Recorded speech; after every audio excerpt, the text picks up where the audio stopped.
Good morning 7th class. देखो बच्चों, अपना लास्ट जो है वो 3 चैप्टर्स और 3 पॉइम्स हमारी कंप्लीट हो गई है।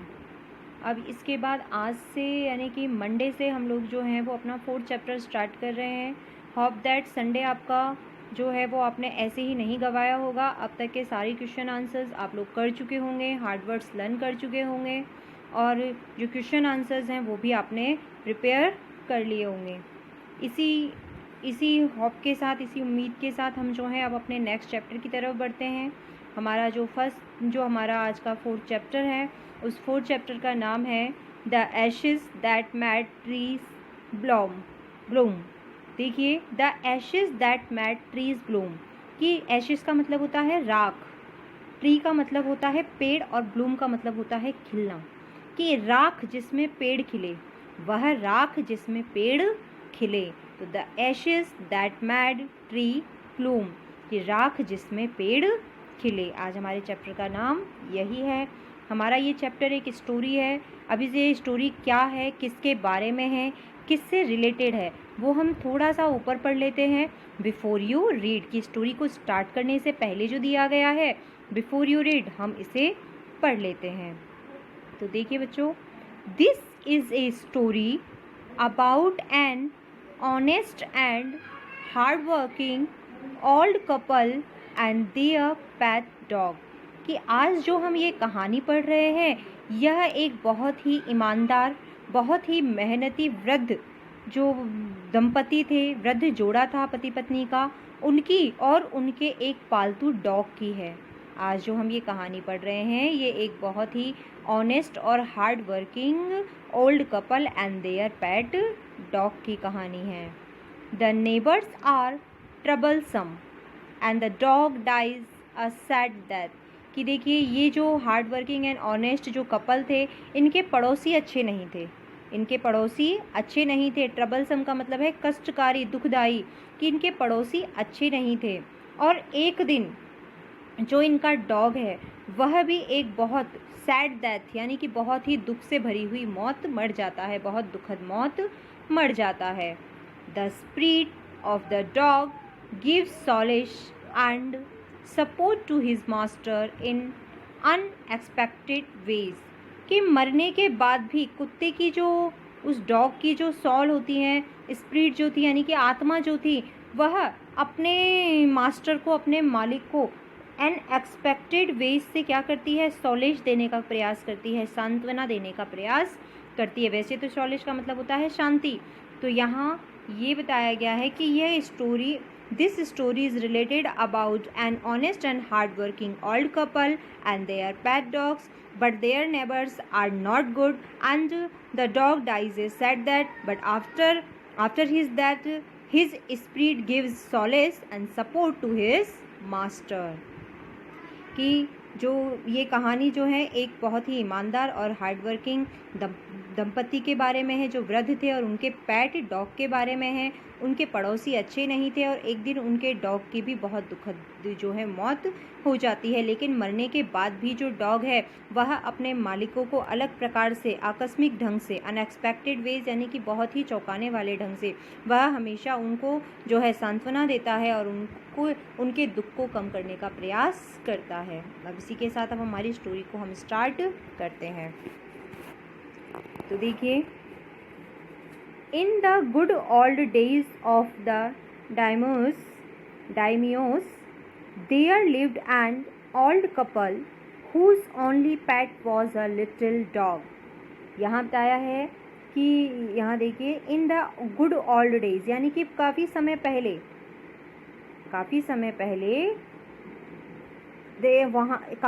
पहले एक वृद्ध जोड़ा जो था, एक वृद्ध दंपत्ति जो थे, वह रहा करते थे अपने एक पालतू जानवर, जो एक छोटा सा डॉग था। वहाँ पर एक जो ओल्ड कपल थे वो रहा करते थे। हैविंग नो चिल्ड्रन, उन दंपत्ति के, उन कपल के अपनी कोई संतान नहीं थी, उनके अपनी कोई संतान नहीं थी। दे लव्ड इट एज थो इट वर ए बेबी, कि वह अपने पालतू डॉगी को ही इतना प्रेम करते थे जैसे कि वह उनका अपना ही बच्चा हो। क्योंकि उनके अपना बच्चा तो था नहीं कोई, तो अपना बच्चा ना होने के कारण जिस डॉग को उन्होंने पाला था वह उस डॉग को ही अपने ही बच्चे के समान प्यार किया करते थे। The old dame made it a cushion of blue crape and at meal time Muko for that was its name would sit on it as snug as any cat. अब यहाँ देखिए, यहाँ बताया है कि वो जो पति पत्नी थे, बूढ़े दंपति जो थे, वह एक पालतू डॉग के साथ रहते थे क्योंकि उनकी अपनी कोई संतान नहीं थी और संतान ना होने के कारण ही वह उस डॉग को बहुत ज़्यादा प्यार करते थे, बिल्कुल इसी प्रकार जैसे कि वह उनकी खुद की संतान हो। अब एक चीज़ और, यहाँ आपको एक शब्द दिया गया है डाइम्यूस। डाइम्यूस का मतलब होता है, डाइम्यूस का अर्थ होता है 19th सेंचुरी के जो रिच पर्सन थे, 19th सेंचुरी के रिच पर्सन जो कि जापान में रहते थे। तो हम इसको पूरी तरह से अब क्लियर कर लेते हैं कि 19वीं शताब्दी में जापान के अंदर धनी जमींदारों के अच्छे समय में एक बहुत ही बूढ़े कपल थे, पति पत्नी थे, वह रहते थे। उनके पास अपना एक छोटा सा पालतू डॉग था, उनके अपना कोई बच्चा नहीं था, इसीलिए वो उस डॉग को अपने बच्चे के समान ही प्रेम करते थे, बिल्कुल ऐसे प्यार करते थे जैसे कि वो डॉग ही उनका बच्चा हो। अब यहाँ देखिए, और उसे किस प्रकार उन्होंने पाला था, यहाँ देखिए लिखा है the old dame made it a cushion for blue crape, कि वह जो ओल्ड लेडी थी उसने उस डॉग के लिए जो है वह नीले रंग के रेशमी कपड़े का गद्दा बनवाया हुआ था। उन्होंने नीले रंग के रेशमी कपड़े का गद्दा बनवाया था। और इसके बाद और भी चीज़ें इसमें हैं। And it meal time Muko, और उन्होंने खाने के समय म्यूको, जो कि उस खाने के समय के लिए भी उन्होंने उनके लिए अच्छी तरीके से बैठने का जो है अलग से गद्दा बनवाया हुआ था जिस पर वो बैठकर खा सके। यहाँ पर उस डॉग का नाम उन्होंने क्या रखा था, उस डॉग का नाम यहाँ लिखा गया है, देखिए म्यूको। म्यूको जो कि उस डॉग का नाम था। For that was its name would sit on it as snug as any crate. Snug का मतलब होता है बेटा कंफर्टेबल, यानी कि आरामदायक, कि वह जो है उस गद्दे पर हमेशा आराम से बैठ जाया करता था। वह जो उनका म्यूको था, उनका जो डॉग था, वह बड़े आराम से खाने के समय उस गद्दे पर बैठ जाया करता था। The kind people fed the pet with tight bites of fish from their own chopsticks and all the boiled rice it wanted. अब यहाँ देखिए, टिडबिट्स का मतलब होता है भोजन के छोटे छोटे टुकड़े, और चॉपस्टिक का मतलब होता है खाना खाने के लिए जो वहाँ जापान के अंदर जो खाना खाने के लिए जो चॉपस्टिक बनी हुई हैं, जिन लकड़ियों का वो यूज़ करते हैं, लकड़ी आदि से बनी हुई जो तिल्लियाँ होती हैं, तो उसी को चॉपस्टिक कहते हैं।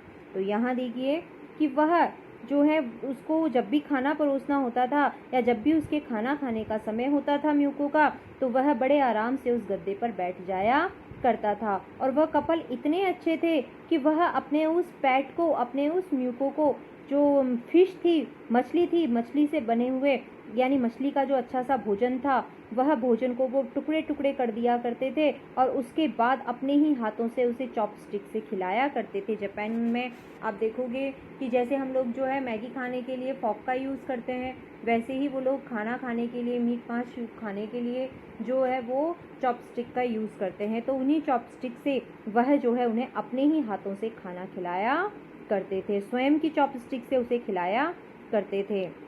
और इसके अलावा वह उन्हें उबले हुए चावल भी, अगर वह उबले हुए चावल भी उनसे खिलाया करते थे, जितना वो खाना चाहता था उतने उबले हुए चावल भी उसे खिलाते थे।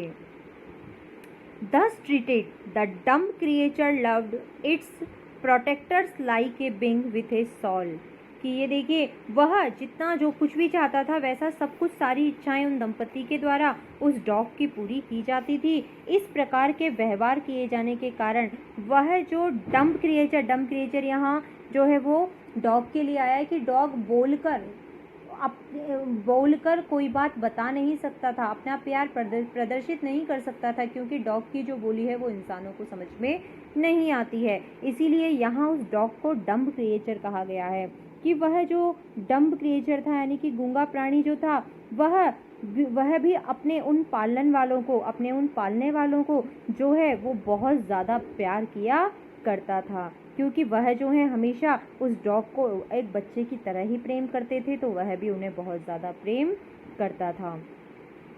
The old man, being a rice farmer, went daily with hoe or spade into the fields, working hard from morning until Otanto-sama, as the sun is called, had gone down behind the hills।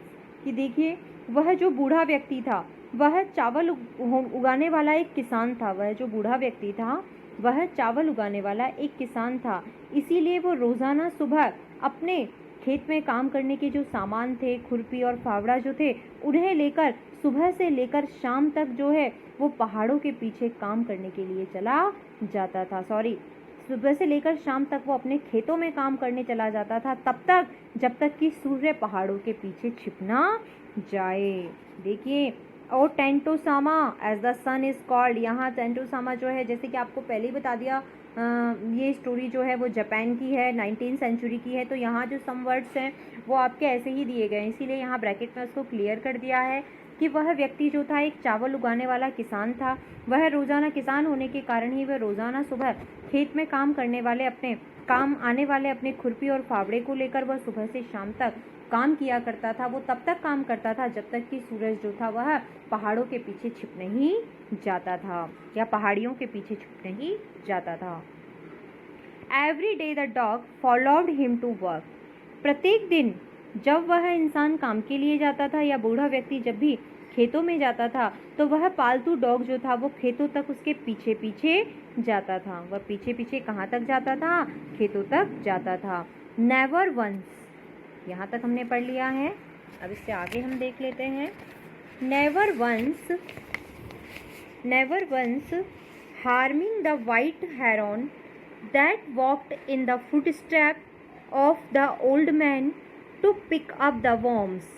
अब यहाँ देखिए एक चीज़ और कही गई है आपकी कि वह उनके पीछे पीछे जाता था। वह जो वृद्ध व्यक्ति जो खेतों में काम करता था, तो वह डॉग हमेशा रोज़ाना उस व्यक्ति के पीछे पीछे खेतों तक जाता था।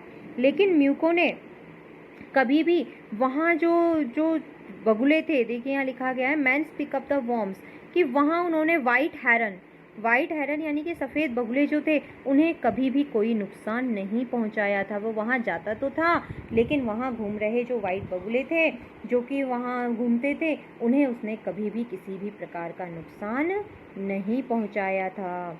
वह चुपचाप उनके पीछे जाता था, अपने मालिक के पीछे, और फिर आ भी जाया करता था। For the old fellow was patient and kind to everything that had life, and often turned up a shot on purpose to give food to the birds। अब यहाँ देखिए वह बूढ़े आदमी के पैरों के पीछे पीछे जो है वह छोटे छोटे कीड़ों को उठाना जिसे वो खाता था उसके लिए चलता था। उस छोटे से वो जो डॉग था वह उस बूढ़े आदमी के यानी अपने मालिक के पैरों के पीछे पीछे चलता था छोटे छोटे कीड़ों को उठाने के लिए, क्योंकि वह जो बूढ़ा आदमी था वह जो जीवित जो प्राणी थे या पक्षी थे या छोटे छोटे जो वॉर्म्स होते हैं उनके लिए वो बहुत ज़्यादा दयालु था और धैर्यवान था। और वो छोटे छोटे जो कीड़े वगैरह हुआ करते थे अक्सर पक्षियों को वो भोजन खिलाने के उद्देश्य से ज़मीन में से घास खोदकर जो है वो उन्हें भी दिया करता था, और उसमें जो छोटे छोटे जो अपने अनाज के दाने वगैरह हुआ करते हैं उन्हें भी वो पक्षियों को खाने के लिए दिया करता था। तो देखिए हमने पढ़ा इसमें अब तक कि 19th सेंचुरी में जापान में धर्मी ज़मींदार जैसे रहा करते थे, उसी समय एक बूढ़े कपल जो थे वो रहते थे। उनके पास एक छोटा सा पालतू डॉगी था, उनके अपना कोई बच्चा नहीं था, इसीलिए वो उस डॉगी को लाइक एज ए सन ही प्यार किया करते थे, और वह डॉग भी उन्हें बहुत प्यार करता था। उस डॉग के लिए उन्होंने बहुत ज़्यादा जो है अच्छे इंतज़ाम कर रखे थे।